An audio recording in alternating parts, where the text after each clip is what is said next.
It says, a Conservative PA is facing suspension from the House of Lords for calling a British Asian peer Lord Poppadom and touching an MP's braids without permission. Catherine Meyer was accused of referring to Navneet Dholakia, a Liberal Democrat peer, as Lord Poppadom twice while in a taxi during a visit to Rwanda with the parliamentary committee this year. While I understand that we all have varied thresholds of being hurt and offended, and in a democracy we should exercise the right to it as we please, for me personally, this story is partly reminiscent of a time about 25 years ago, roughly, when someone semi-jokingly called me Miss Sarma, referencing one of our top national dishes, it being sour cabbage rolls. I love sarma. Not only that I did not find it remotely offensive, but I even found it funny. And they were sober. It is to an extent part of my identity, of my DNA. Just like the assortment of beautiful rivers, lakes and mountains meandering across my native country and calling on globe-trotting bloggers to immortalize them in their lauding videos, any tasty dish bathed in the culinary glory of the region can only emit positive vibes in my world, and hence enhance my pride. As too much of a good thing can surely get the goblet of patriotism to overspill, I do agree that if I had been repeatedly called Miss Sarma, my laughter would have eventually turned into a bitter pill to swallow, and I would personally have had a chat with the purveyor of the delectable moniker. But to aim at the livelihood, reputation and mental health of a faulty, imperfect and tipsy human being straight away would be a no for me. I would find it far more offensive to be called a baroness, dame, lord or sir, while knowing that I turn a blind eye to serious human rights abuses perpetrated towards and hidden from the very people who pay for me and who I am meant to serve and protect from abuse and criminality. Basically, I'd die with self-offense by being heavily titled and monetarily cushioned while low on integrity and desire to do my job, that bestowed one of those pompous titles upon me in the first place properly. My own issue with the top parliamentary bodies is the fact that no legislative body has the right to intervene in the horrific human rights abuses in family courts, just because the perpetrators, like all abusers, do not allow them to. It truly beggars belief. Yet my perception after 20 years of campaigning, my own faithfully repetitive experiences and research of a huge number of similar Western cases tell me that the true people in power, regardless of what political party wins, are the so-called elite, who many say own the country, breach the laws they fastidiously create for the plebs, and strategically put their own people at the top of all vital institutions for absolute power. I feel that the legislative bodies need to be fully obsequious to them in order to, ex officio, enjoy the privileges assigned to them in return for them selling their souls. It is interesting how quickly politicians and other people of top power and influence react to personal insults and even slight damage to their own lives that others inflict, and are super prompt about demanding accountability and that punitive disciplinary steps be taken, or reminding the verbal baddies that everyone should be treated with respect, while the same people more than eagerly ignore the live destruction of members of the public, pleading with them for a voice, in some cases for many decades. My family court case is well known among those who could make a difference but choose not to. I got married to my abuser husband, he turned into one at the wedding, who was already hiding many secret lovers and planning to add more, so I was in a way trafficked into something I had and would have never consented to, yet that had every sinew of my future in its hands.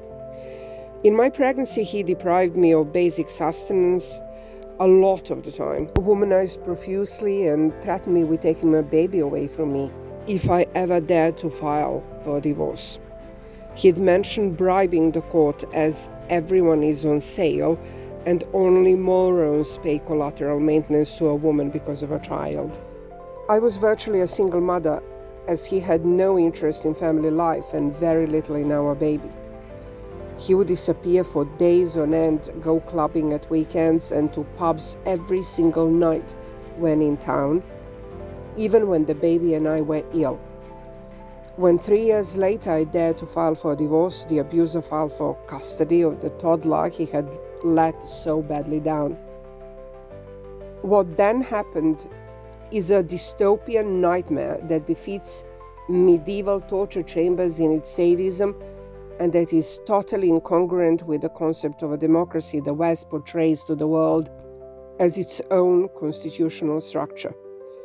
Just to mention that out of over 100 plus later mostly documented lies under oath, so-called perjury, in the sham books of some legal professionals, both by my ruthless abuser and various legal professionals, including judges, was that I could not make a basic meal and only fed my toddler McDonald's. Something I did not do at all, not even once. And I was about to have all contact with my child, who had just turned 2, denied on that and 50 plus other provable fabrications, encouraged by a screaming judge who aggressively demanded that my barrister do not mention the dozens of instances of perjury, determined to stage the case, many believe, for bribe. The truth is that my abuser and his many visiting friends got my homemade Indian and Thai feasts akin to the ones my sarmas adorn, even when I had a newborn. From 2 weeks after my C-section, when no one cared for or helped me at all, onwards, and later with a teething baby and then a toddler. Still, as his thank you to me, the abusers, the fabrications were encouraged by almost all the court professionals.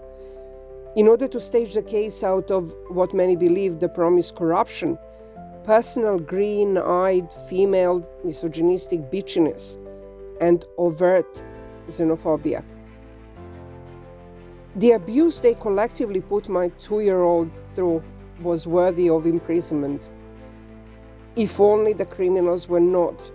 the fake law unto themselves. Then I was resolutely ordered to forgo my due divorce settlement and pension if I was to see my distraught child again, which was the core reason for the entire case and all the abuses of human rights within it. It was daylight robbery meters away from the courtroom. Yet that now, 20 years on, the perpetrator is still being protected after scores of judges threatened me with prison and again with not seeing my child if I continue to try and expose it. Little did I know that my baby and I were among millions of such victims around the West over 50 plus years, and that the gruesome crimes had claimed many, many lives. Let us not forget, besides the possibly hundreds of thousands of victims of family courts, many deceased as a result, the thousands of brutally shattered lives in the scandals of the Windrush, blood contamination, post office faulty IT system, the child grooming scandal, the PPI alleged £15 billion worth of dodgy deals, and the evidence destruction with total impunity, the WASPy women, the minor crime prisoners unreleased for many, many years after their sentences expired without a trial, those wrongly imprisoned for decades, waiting for small compensation for years, the campaigning groups of young adults deeply scarred by unregulated out-of-control sperm donation and suspected fertility clinic loopholes, and tens of other deafening choruses of victims drowning in abuse and begging to be heard for many decades in a human rights convention-covered democracy, all in vain. That formulates an intrinsic question as to why the watchdog of the democracy, the media, staunchly abet human rights abuses by those who refuse to respect our right to freedom of speech and justice. Is it because the perpetrators only strategically place their own people in charge of all the media too? Now compare this level of crimes that have destroyed the lives of an ocean of black, white, Asian human beings and their children, and that the peers, MPs, and the media remain silent about, to the verbal insults so many people are being severely punished for all around us. A saying from my country springs to my mind: call me a saucepan, just don't break me. Coupled up with 100 lashes at somebody else's bottom are not too many, with the latter one practiced so shamelessly by so many people. By the way, allegedly,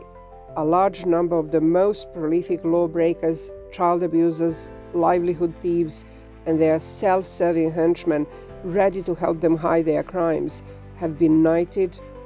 like those who threatened me, or given the titles of Baroness or Dame, or are by birth lords and ladies. Yet some of that apex echelon consider perverts' rampant orgasms to be worthy of legal protection, and not the children they scar for life. Some titles are procured under oath by swearing on the Bible, or blasphemous travesty,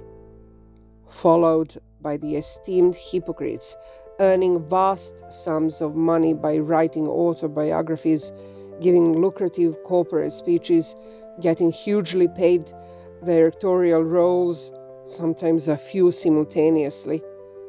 and taking part in reality TV shows, all based on their government tenure of serving the masses so well. What a great company to be in.